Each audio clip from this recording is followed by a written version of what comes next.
اللہ تعالیٰ کی ذات صمد ہے، بے نیاز ہے۔ بے نیاز کا مطلب یہ ہے کہ امور کو سر انجام دینے کے لیے، کسی کام کو پایۂ تکمیل تک پہنچانے کے لیے جو بندہ کسی چیز کا، کسی وقت کا، کسی اوزار کا، کسی جگہ کا محتاج ہوتا ہے، وہ صمد نہیں ہوتا، وہ محتاج ہوتا ہے۔ اور جس کو نہ وقت کی، نہ زمان کی، نہ مکان کی، نہ اوزار کی، نہ خام مال کی، نہ کسی شخص کی، نہ مزدور کی ضرورت ہو، اس کو کہتے ہیں صمد۔ تو رب ذوالجلال صمد ہے، یعنی کائنات میں اس کے جتنے امور معرض وجود میں آتے ہیں، جو کچھ وہ کرتا ہے، ساری کائنات اس نے بنائی، زمین و آسمان بنائے، اس نے دریا اور پہاڑ بنائے، اس نے درخت بنائے، اس نے جانور بنائے، انسان بنائے، ملائکہ بنائے، جو کچھ بھی اس نے تخلیق کیا اور آگے جو کچھ تخلیق کرے گا، وہ اپنی تخلیق میں، اپنے امور میں کسی چیز کا، کسی وقت، کسی بھی لحاظ سے محتاج نہیں ہے۔ اور یہ فقط اللہ تعالیٰ ہی کی ذات ہے کہ جو اپنے امور میں کسی چیز کا محتاج نہیں ہے، وہ بے نیاز ہے اور اس کو کسی کی پرواہ نہیں۔ تو یہ جو مطلب ترجمہ کیا جاتا ہے نا کہ اس کو کسی کی پرواہ نہیں ہے، تو پرواہ کا مطلب ہمارے عرف میں ایک اور لیا جاتا ہے نا، جس کا مفہوم زیادہ مناسب نہیں ہے۔ تو ہم صمد کا مطلب ترجمہ جو درست ہے وہ یہ کرتے ہیں کہ وہ کسی کا محتاج نہیں ہے، جو بے نیاز ہے۔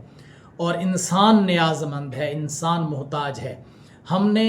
ہم ہر قدم پر محتاج ہیں، اسباب کے محتاج ہیں، اللہ تعالیٰ کی رحمت کے محتاج ہیں۔ ہم نے سفر تیز کرنا ہو تو ہم گاڑی کے محتاج ہیں، ہم نے پانی پینا ہو تو گلاس کے محتاج ہیں، ہم نے روشنی لینی ہو تو بلب کے محتاج ہیں، ہم نے زمین میں سبزہ اگانا ہو تو زمین کے محتاج ہیں، ہم پانی کے محتاج ہیں، ہم ہوا کے محتاج ہیں۔ ہماری زندگی محتاجی ہی محتاجی ہے، لیکن اللہ رب العزت کی وہ ذات ہے جو کسی کا محتاج نہیں ہے۔ ساری کائنات میں کچھ بھی نہ ہو، وہ تب بھی ہے، وہ جو کچھ کرنا چاہے اپنے کرنے میں کسی کا ضرورت مند اور کسی کا محتاج نہیں ہے۔ تو ایک بندہ مومن کا اپنے رب کے بارے میں یہ اعتماد، یہ عقیدہ اور یہ ایمان پختہ ہونا چاہیے کہ میں ایسے رب کی عبادت کرتا ہوں جو کسی کا محتاج نہیں ہے۔ اور اگلی بات یہ ہے کہ عبادت کے لائق صرف اللہ ہی کی ذات ہے، اللہ کے سوا کسی کی عبادت جائز نہیں ہے، کیونکہ وہی واجب الوجود ہے، اس نے کل کائنات کو پیدا کیا ہے۔ تو عبادت کا حقدار بھی صرف وہی ہے۔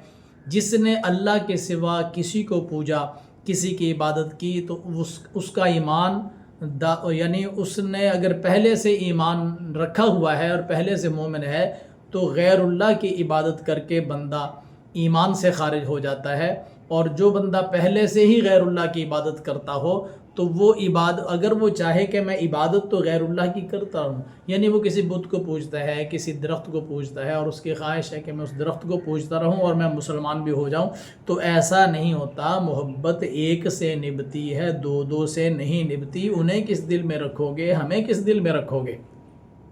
تو عبادت کے لائق صرف اللہ ہی کی ذات ہے۔ اور بندہ مومن کا ایمان کامل اسی وقت ہوتا ہے جب وہ اپنے دل کے اندر یہ اعتقاد پختہ کر لیتا ہے کہ میں بندہ ہوں، میں محتاج ہوں، اور میں عبادت کرتا ہوں فقط اللہ ہی کی کرتا ہوں۔ لا الہ الا اللہ کا یہی مطلب ہے کہ اللہ کے سوا کوئی عبادت کے لائق نہیں ہے۔ میری بندگی، میری عبادت اور میرے سجدے فقط اللہ ہی کے لیے ہیں۔ اور جب بندہ دعا مانگتا ہے تو اللہ تعالیٰ سے اپنے عقیدے کی پختگی کی بھی دعا مانگے اور صراط مستقیم پر قائم رہنے کی بھی دعا مانگے۔ اگر آپ کو اس ویڈیو میں علم ملا ہے اور اچھی لگی ہے تو ہر اچھی بات صدقہ جاریہ ہوتا ہے، اس کو ثواب جاریہ سمجھ کر اپنے احباب کے ساتھ شیئر بھی کیجیے اور ہمارے چینل کو سبسکرائب بھی کیجیے، احباب کو دعوت بھی دیجیے اور دین کی اس تبلیغ میں ہمارے ساتھ شامل ہو جائیے۔ اگلی ویڈیو کے لیے پھر دوبارہ حاضر ہوں گا، تب تک کے لیے مجھے اجازت۔ اللہ حافظ۔ السلام علیکم ورحمۃ اللہ وبرکاتہ۔